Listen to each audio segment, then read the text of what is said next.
ایک صاحب نے سوال کیا ہے میت پر رونا جائز ہے یا جائز نہیں ہے؟ دیکھیں، میت پر رونا دو طرح کا ہوتا ہے، ایک اوریجنل یا جینون اور ایک آرٹیفیشل۔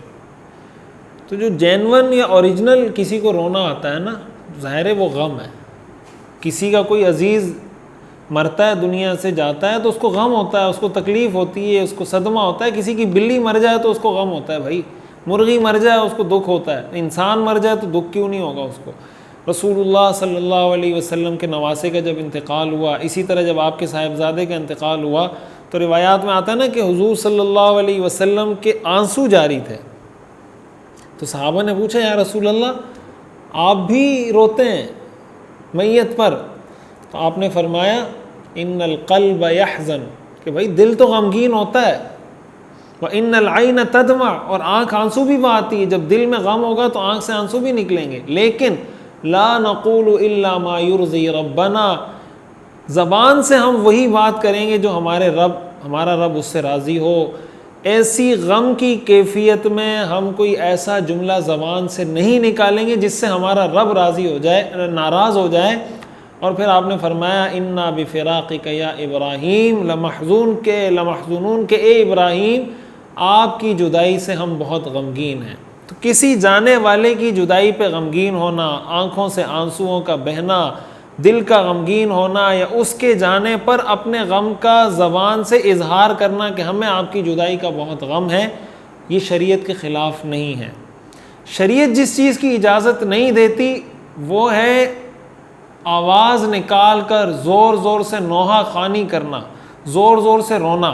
آپ نے دیکھا ہوگا بعض اوقات کوئی میت گھر میں پڑی ہوتی ہے، لاش پڑی ہوتی ہے، گھر والے خاموش ہوتے ہیں، 2-3 عورتیں گھر میں داخل ہوں گی اور آتے ساتھ ہی وہ ایک کوہرام مچا دیں گی۔ اس کی بیوی اتنی نہیں رو رہی ہوگی جتنی پڑوس والی رو رہی ہوتی ہے۔ تو بھائی اس کی بیوی ہے، وہ نہیں رو رہی، تمہیں کیا پڑی ہے، تم اتنی چیخ چیخ کے رو رہی ہو؟ لیکن ہوتا کیا ہے کہ اپنا ایک وہ سنسیئرٹی شو کر رہے ہوتے ہیں کہ ہم تو آپ کے ساتھ بہت سنسیئر ہیں، کہ آپ سے زیادہ مجھے غم ہو رہا ہے۔ بھائی آپ کو کیوں غم ہو رہا ہے؟ شوہر میرا ہے، غم آپ کو ہو رہا ہے، بھائی میرا ہے، تکلیف تو آپ کو میرے سے زیادہ تکلیف ہو رہی ہے۔ حدیث میں یا اسی طرح انسان زبان سے کوئی ایسے الفاظ نکالے جس میں اللہ سے شکوہ اور شکایت ہو، یا اپنا عمل ایسا کرے جس کی شریعت اجازت نہیں دیتی۔ مثال کے طور پر حدیث میں آتا ہے من ضرب الخدود وشق الجیوب فلیس منا، جو چہرے پر مارتا ہے غم میں، اپنے گریبانوں کو پھاڑتا ہے، ماتم کرتا ہے چہرے پر، آپ نے فرمایا لیس منا، اس کا ہم سے کوئی تعلق نہیں۔ تو زبان سے کوئی ایسا جملہ نہ نکالیں غم کے وقت جو اللہ کو ناراض کر دے۔ اپنے عمل سے کوئی ایسا عمل نہ کریں جیسے یہ اس طرح کا یہ ماتم کرنا، چہرے کو مارنا، اپنے گریبان کو پھاڑ دینا، اس کی شریعت اجازت نہیں دیتی۔ باقی اسی طرح نوحہ خوانی کے بتکلف نوحہ کرنا، رسول اللہ صلی اللہ علیہ وسلم نے فرمایا کہ 2 آوازیں ایسی ہیں جن پر اللہ کی لعنت ہوتی ہے، ایک گانا گانے والی کی آواز اور ایک نوحہ کرنے والی جو میت پر آ کر نوحہ کرتی ہے اس کی آواز، ان دونوں آوازوں پر اللہ کی طرف سے لعنت کی گئی ہے۔ اب اس کے اندر بیلنس، درمیان اور اعتدال کا راستہ یہی ہے کہ بھائی آپ رو سکتے ہیں۔ اب بعض نیک لوگ جب زیادہ نیک ہو جاتے ہیں، کچھ ان کو مسالہ زیادہ لگ جاتا ہے، تو پھر وہ کہتے ہیں رونا بھی جائز نہیں ہے۔ کسی کے آنسو نکل رہے ہوں تو وہ کہتے ہیں بھائی میت کے پاس آپ کے آنسو نہیں نکلنے چاہیے۔ بھائی میت کی وجہ سے تو رسول اللہ صلی اللہ علیہ وسلم کے آنسو نکلیں، صحابہ کے آنسو نکلیں، تو آپ کو ان سے زیادہ نیک ہیں، یا آپ کے تقویٰ اور نیکی کا معیار ان سے کوئی ہائی فائی معیار پہ آپ چل رہے ہیں؟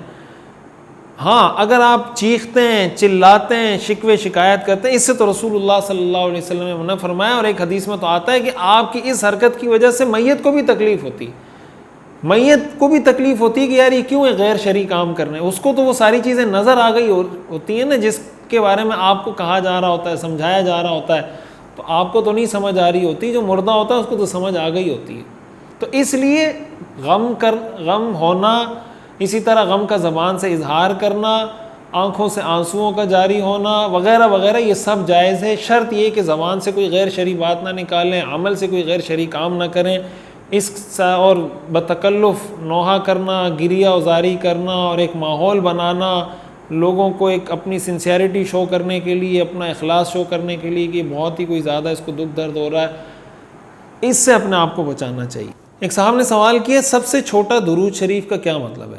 دیکھیں یہ صلی اللہ علیہ وسلم کو کہا جاتا ہے سب سے چھوٹا درود شریف.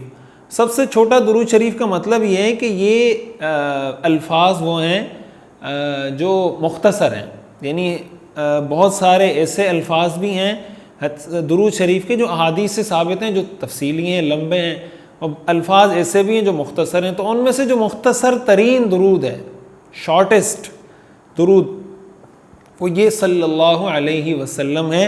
اور یہ صحیح مسلم کی حدیث سے ثابت ہے. رسول اللہ صلی اللہ علیہ وسلم جب معراج پر تشریف لے گئے تو تیسرے آسمان پر گئے تو ان سے پوچھا گیا من معک، آپ کے ساتھ کون آیا ہے؟ اس پر حضرت جبریل علیہ السلام نے جواب دیا محمد صلی اللہ علیہ وسلم. یہ صحیح مسلم کی حدیث ہے کہ میرے ساتھ محمد صلی اللہ علیہ وسلم ہیں. لہٰذا اس کو اس لیے چھوٹا درود کہا جاتا ہے. آپ اس کے علاوہ جتنے درود ثابت ہیں وہ سارے درود پڑھ سکتے ہیں. اور بعض اوقات یہ کہا جاتا ہے کہ بھائی اس کے ساتھ وآلہ پڑھیں، تو بالکل وآلہ بھی پڑھنا چاہیے، وہ بھی اچھی بات ہے، صلی اللہ علیہ وآلہ وسلم. اسی طرح صلی اللہ علیہ وآلہ وصحبہ وسلم بھی پڑھنا چاہیے. ان میں سے جو بھی پڑھیں ٹھیک ہے، لیکن بعض اوقات یہ جو اعتراض کیا جاتا ہے نا کہ صلی اللہ علیہ وسلم ٹھیک نہیں ہے اور صلی اللہ علیہ وآلہ وسلم ہی پڑھنا ضروری ہے. یہ ضروری ہونے کی جب بات کی جاتی ہے ٹھیک اس لیے نہیں ہے کہ صحیح مسلم کی جو حدیث میں نے آپ کو سنائی اس کے اندر وآلہ کا اضافہ نہیں ہے. آپ کو ایسی حدیثیں بھی مل جائیں گی جس میں آل کا ذکر ہے، ایسی حدیثیں بھی مل جائیں گی جس میں نہیں ہے. تو آپ آل کے ساتھ بھی پڑھ سکتے ہیں، آل کے بغیر بھی پڑھیں.